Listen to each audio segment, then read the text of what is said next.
Hello and welcome to another educational video about screen printing by Catspit Productions. Today's video is about printing jackets. I thought I would quickly show you how to print a one-color print onto a black satin or nylon type jacket. You know, these baseball jackets that are often screen printed for customers. I thought I would show you how to do this, and in order to do jackets you're going to need a couple of things. First of all, you're going to need an additive.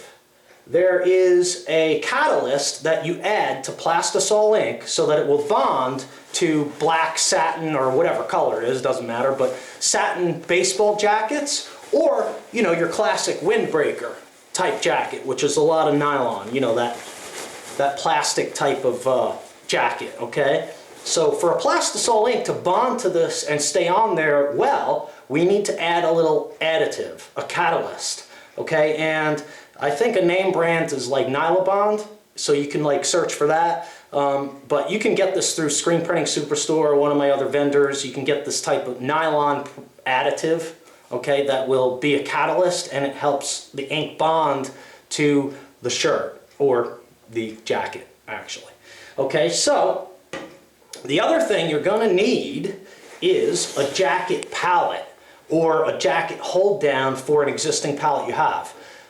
Jacket pallets can come on their own and be a complete system with a hinge even. They can be hinged and it can, you know, go up and down. This thing here is actually what it is. This is just a jacket hold down that's made for this particular size pallet. And once we load the jacket on here, we set this down and it goes over the outside of the jacket around the edges of the pallet and kind of stretches the jacket taut on the pallet, okay? And so the pallet, the jacket pallet itself, can come in various shapes and forms. You can have a whole pallet system with a hinge, or you could have something like this, or you could have something like this that goes onto the pallet and then hinges, or you know, there are different ways a jacket pallet or a jacket hold down can be manufactured. So it just depends on what equipment company you're using.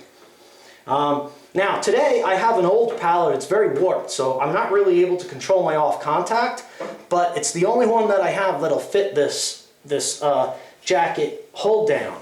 Okay, so we're going to try to do a one color print. We're going to print white on a black satin or a navy, dark navy blue windbreaker, you know, so we'll do one of those and just kind of run you through the process. All right, so the first thing we got to do is set up on the press and add a little bit of catalyst to the white ink and mix it up. Okay, once you add the catalyst to the ink, it's basically done. You're going to print with it for jackets, and then after that you're going to chuck it out. You're not going to put it back in with any ink at all, because the catalyst will actually cause the plastisol ink to kind of dry out and harden up over time, whether it's exposed to heat or not. Okay, so let's get started. So here we have my wooden pallet with the jacket hold down around the edges, okay? And the first thing I'm going to do is I'm just going to test the fit of the jacket hold down unit and just make sure that there's enough slack around the edges to fit the jacket. Okay, so I think we'll start with the windbreaker, and then, you know, I might print the other one later or something. Now, we don't have to use any spray tack or anything, because if you recall, jackets have liners. So even if you spray tack down this other part is going to be loose and free from the liner. So you don't need to use spray tack or anything. Now, it would be handy to have an iron, quite frankly, to iron out the wrinkles.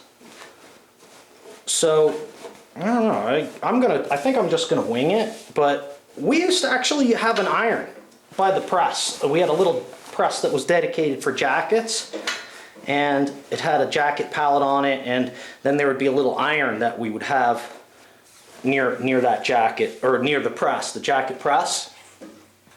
All right, so hopefully you'll be able to see this well enough with the camera exposure.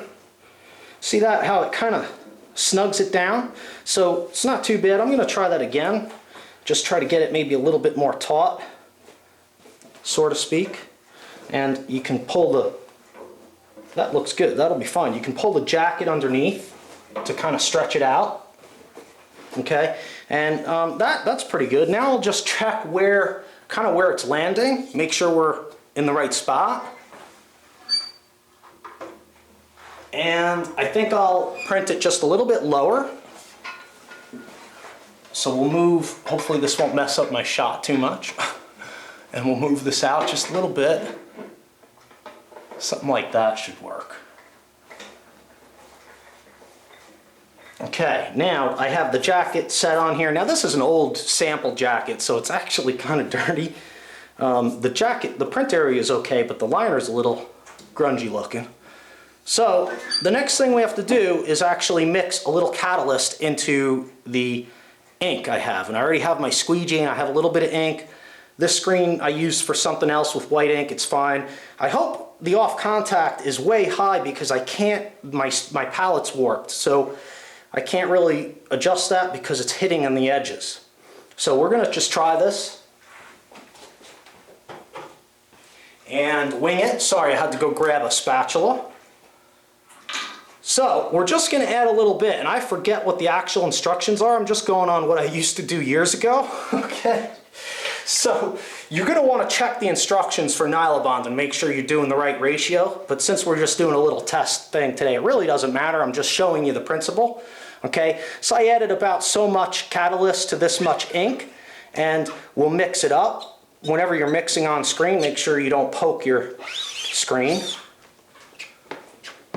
Okay, so now I mixed the catalyst in there, and we're ready to try a print. And you know, I would always suggest that you guys do a test print, but I'm pretty familiar with what I'm doing, so I'm gonna go for it, okay?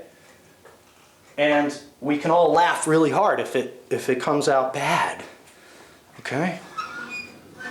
Okay, so now, again, once you add the additive to the ink, it's gonna get thinner, okay? So for jackets, you might wanna go up on your mesh count for printing the jackets, because once you add the catalyst, it can get kind of thin, okay? And also, remember that we're going to backflood and such with this, because once we add the catalyst, the plastisol ink will start to kind of dry out a little bit, and it can harden up. Now, with this, you really got to get your print off in one shot. So, I don't know how good this one came out. It actually is not bad, but you see this wrinkle? Look, we missed a little spot in this wrinkle. So I'm going to try to fix that. I don't want to print the whole thing again. I'm just going to actually take another squeegee and try to make it print out. And you see, that was because we should have ironed it and stuff, but it's not a bad print for a little test print. Okay, so now what we would do is we wouldn't want to send this through the dryer. We would actually want to just flash cure this, okay? And you're going to cure it until you actually see a little bit of smoke coming up from the ink and the jacket, and the jacket will get taut. And this is something that you have to just kind of get used to when you do it. All right, so maybe let's try another one.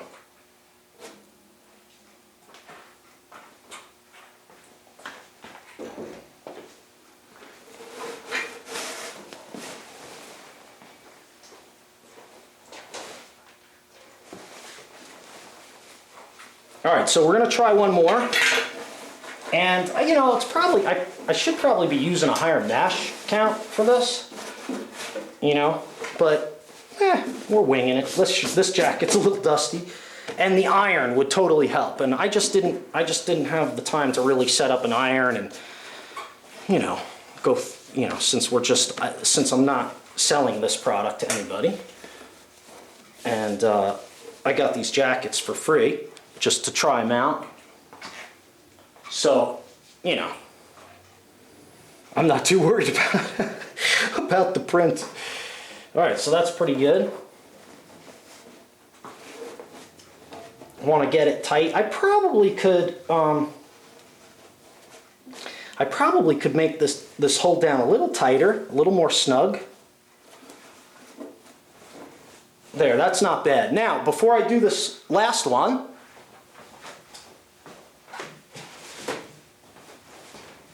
I'm sorry, I sometimes I don't remember to bring all the supplies. I want to wipe the screen because I saw it got a little jagged.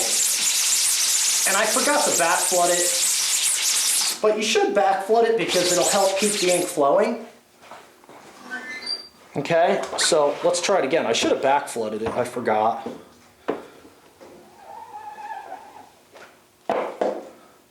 And probably less pressure. You're gonna need less pressure with this. That print came out much better.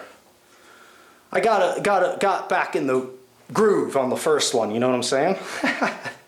All right, so that one's pretty cool. So again, now we got to flash cure it under the flash cure, and we're gonna watch to see that the ink, the glaze of the shininess will go away, it'll smoke a little bit, and you'll actually see the nylon get a little bit taut. Here's a close-up of the second print, the better of the two prints, on the black satin baseball jacket. And I think you can see that if you notice that the liner can actually leave textures in the print and stuff. So that's why, you know, I mentioned using an iron, because the iron will press out the wrinkles in the nylon, the shell, and it will also press out the wrinkles in the liner. And the flatter and smoother you can get the jacket on the jacket palette, the better your print surface will be, because any imperfections at all will show up in the print surface when you're doing these jackets like this. It's just the nature of the beast for some reason. So, but that, you know, not a bad. I haven't printed jackets in years, so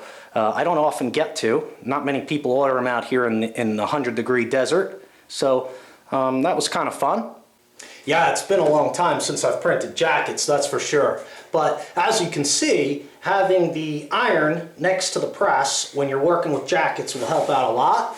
And, you know, the flash cure, I really didn't show the flash cure because, you know, I spent a lot of time talking about how to do this, but also because you'll see when you try it the first time, you'll see the ink with the catalyst dries very quickly, and you'll see how the nylon is like a shrinky dink. If you guys, a lot of you may not be old enough to remember shrinky dinks, but when I was a kid, we had this product called Shrinky Dinks, and there was like, it was kind of like plastic window stained glass tiles, like, and you would build these little stained glass things and melt them in the oven, and then it would look like a piece of stained glass or something, but it was plastic. Well, a jacket will do the same thing. It'll start to shrink. And this stuff, when it gets too much heat, will immediately start to curl and wrinkle or burn holes. And so, you know, when you use the flash cure to do it, you just basically eyeball underneath and you watch the surface of the jacket, and you can see exactly what I'm talking about. And it flash cures very quickly. Okay, so that's it. I think I've said everything I could say. Pretty cool. Gave you a little close-up of the better of the two prints. You know, it's been a long time, so I put a little too much pressure in the first print. That's why I mentioned maybe you bump up to a higher mesh count, because as soon as you add this catalyst to plastisol ink, it gets really, really thin, and it's really easy to bleed out the image and ruin your detail. Okay, so that's, you know, use an iron and watch your, you know, finesse your print stroke so that you get it off in one stroke, and that's about it. They're really not that hard to print.